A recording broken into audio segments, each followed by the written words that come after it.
Hello and welcome to another Bones V Kickstarter review. Today we'll be looking at the 7th group of add-ons I managed to pick up, and as the title suggests, we'll be looking at the Full Moon Fever power-up, the Rune Wights, and the encounter the Bridge Troll's Toll, which is currently the only one still in the PM. The Rune Wights have already gone to retail. No news on the Wolves. If you're interested in acquiring them or any other Kickstarter item, scan the QR code at the end of the video or visit pm.reapermini.com or reapermini.com for more information. If this is your first time seeing a review in this series, I have many more deep dives on my channel for you to check out. But you can get to them quicker by clicking the card in the corner of the video or by checking out the links in the description. Alright, now without further ado, on with the review.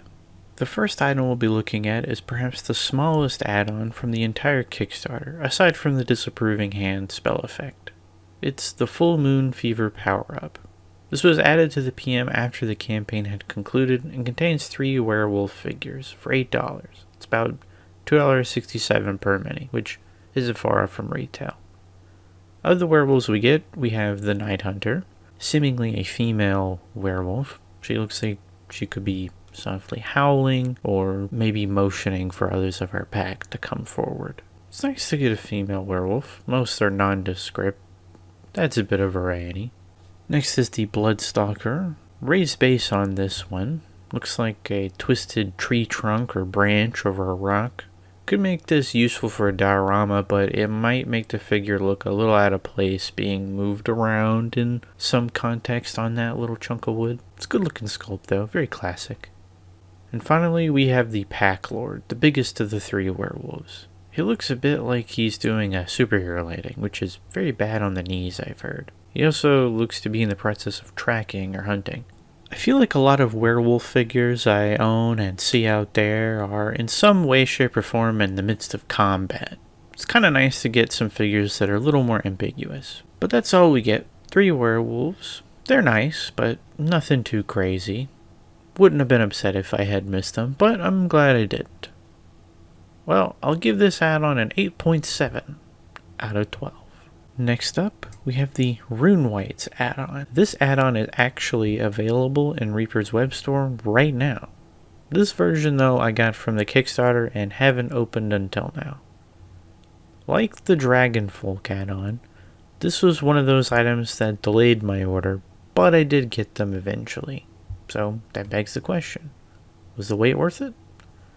Well, unlike retail, I get all of these, all 6 of these, in one package. If I bought them at retail, I would have to deal with a price increase, and I would have to buy them all separately in little bundles of 2. So getting them all at once was pretty nice. And just like the Dragonfolks, no assembly required. But anyway, what do I think about the actual sculpts? Well, they certainly make for a good lineup, that's for sure. These first 2 are listed as the Rune Wight Warriors. Say that 5 times fast. I suppose these are the standard footmen of these wights.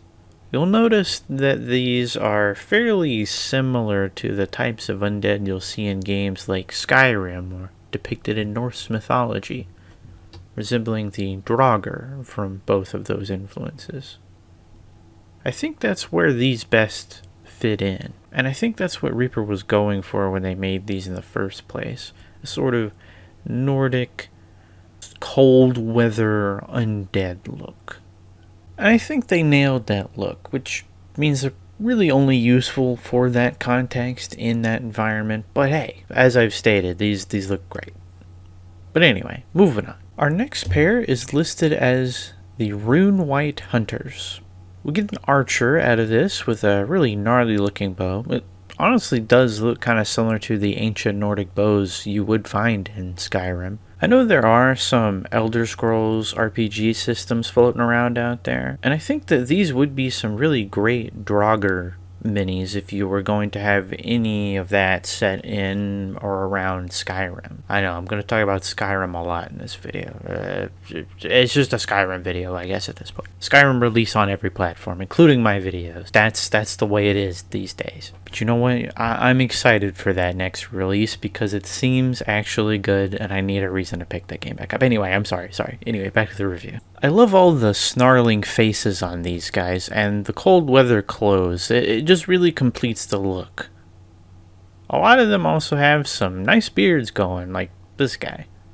You'll notice I keep pointing to the signatures of the sculptors that are hidden on these bases. I don't know which sculptor at Reaper Mini that is. I'm sure there's a very easy way I could find that out. But you know what? I think it's just nice to let the mystery be. To quote that one lyric from The Leftovers theme song.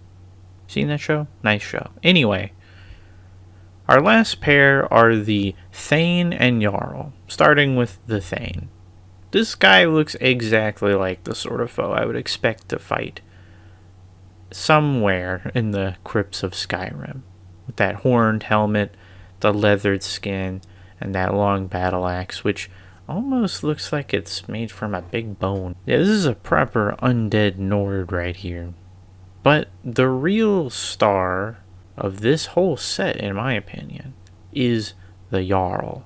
He's quite an imposing figure, reminds me of some of the heavily armored Draugr I've seen. Lifting him up on this rocky base quite literally elevates him above the rest of the troop, and the addition of the halberd completes that look. It's a really great figure to end on. On the note of the rocky bases, though, all of these have kind of a rocky base, and if you're bothered by any kind of mini being lifted up as it's being moved around, you know, it might look a little weird if you were to fight these on a nice marble flooring, but I guess in most kind of environments that wouldn't be much of an issue, but something to keep in mind. Anyway, as stressful as waiting for these to arrive was, I would say that yes, in the end, getting these figures was worth it. I give this set a 10 out of 12. If you need some snowy weather undead, these are the ones to go with. If not, you might still be able to use them somehow. Our final add-on for today is the encounter, the Bridge Troll's Toll. I believe this set is a bit of a play on the classic tale of the three billy goats gruff, as in addition to a troll and its accompaniments, we get 3 goats and a herder for this bridge. The bridge is both the focal point of that story and this set. It's a nicely curved bridge that would probably be best for use over a small channel of water like a stream or a creek. Not sculpted on the underside. I mean, I guess you wouldn't see that anyway, but it would have been nice. Really nice texture on the top, though. Nice cobblestones. A bit steep, though, as I'm going to point out in a second. Also, you'll notice it's a little warped. If you get this warped, it might be a little bit of a nuisance to get it back to fashion, just because of the thickness of the plastic here. There you can see a mini on it. You can see the levels, and there it is. With certain minis and certain orientations, once you get to a certain part of the bridge, your mini's going to be falling right off. Yeah, you're going to need some kind of tacky underneath it if you want minis to sit on certain sections, especially if they have those typical flat black bases that you'll commonly see on the bottom of WizKid minis. Speaking of minis, we have 3 very small goats and 1 regular-sized goat herder. The 3 goats represent what I believe is a small family of goats, starting out with a young kid, the smallest of the lot, a mother goat, the medium-sized one, and finally a father goat, the largest with the longest horns. These would make for some great animal companions, like the ones from the Kid Heroes and the core set, or they could even be some nice polymorph figures. Heck, you could even have 3 players all polymorphed into goats. 4 if you have the ram from the core set. I don't know why that would happen, but if it did, you might then need the help of a professional goat herder. Good thing we have Arnulf Zubig here to help. Yeah, so this is just a good little townsfolk character, a good little NPC. He could be a night watchman with his little lantern there in addition to a goat herder. Or maybe just some traveler out wandering the road who happens to be carrying a lantern with him. If it's in a bandit-rich area, that's probably not a good idea. Now we come to the troll portion of the set. First off, we have a bit of terrain. Apparently, someone at Reaper pitched the idea that certain kinds of trolls lay eggs, and thus we have the troll nest, with a little baby river troll hatching from it. Around this nest you can also see other signs of troll activity, and perhaps some remnants of previous goat herders that made the same trek over the bridge. This is a pretty sizable chunk of terrain. It would be the focal point of any little board that you're setting up. The hatching troll is very cute, though if you didn't glue it down, you could probably get away with using this nest for entirely different creatures as well. Something to think about for versatility purposes. Finally, we have the troll. This is pretty on par with some of Reaper's other troll designs. I much prefer their design here over the attempts at the classic lanky 5e trolls, which you can find in the core set and the Dungeon Dwellers expansion, which is not to say that those are bad designs, but that this design has its own unique flair. There's a lot going on with this troll, from the hair all over parts of its body to the bumps all over its skin. It's in a somewhat neutral stance too, which I don't see being the case with a lot of other troll minis. If your party somehow manages to find a friendly troll, or one that's willing to chat, maybe this is the one to go with to sell that "I'm not just gonna eat you yet" vibe. Yeah, this is definitely one of the better troll minis I now own. There's just a lot of character, a lot going on. I really get the vibe that this is some creature that lives under a bridge or by rivers. I mean, on the other side of this figure, there's even on the base like a little fish skeleton. It's just cool little details like that. It's just a really nice, overall, great mini, and definitely worthy of being the namesake and focal point of this set. Oh, and it also comes with a swimming variant. This seems to be best used in a diorama because in-game I don't really know that I'd ever use this for more than a round or two. It's much the same as those shark fins from the Dark Depths. Just very niche figures all around. Well, overall this is a pretty great encounter. I've said in the past that all the encounters have a hero figure.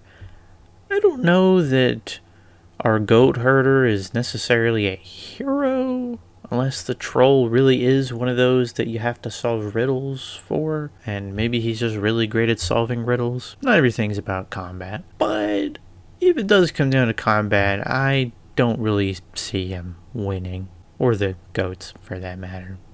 So I guess maybe the hero of this set is the troll. I think maybe there could have been a couple of little adjustments to the bridge, maybe, so it wasn't so slippery, but it does look really nice, and bridges, a lot of bridges do actually curve like that, so, overall, pretty good.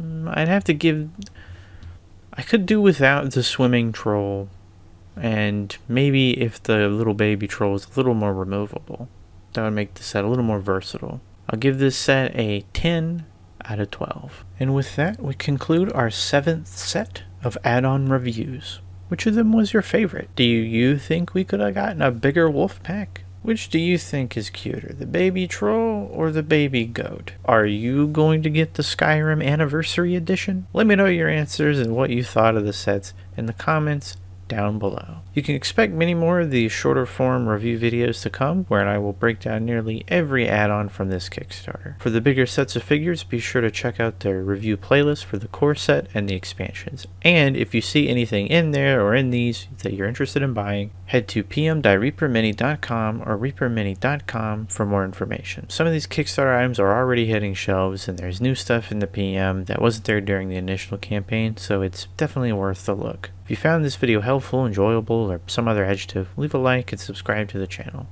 I've been getting some really lovely comments lately also, and it's just been really making my day to read them. I really appreciate you watching and engaging with my videos. So, Thanks again. Have a good one, and, well, let's go paint some minis.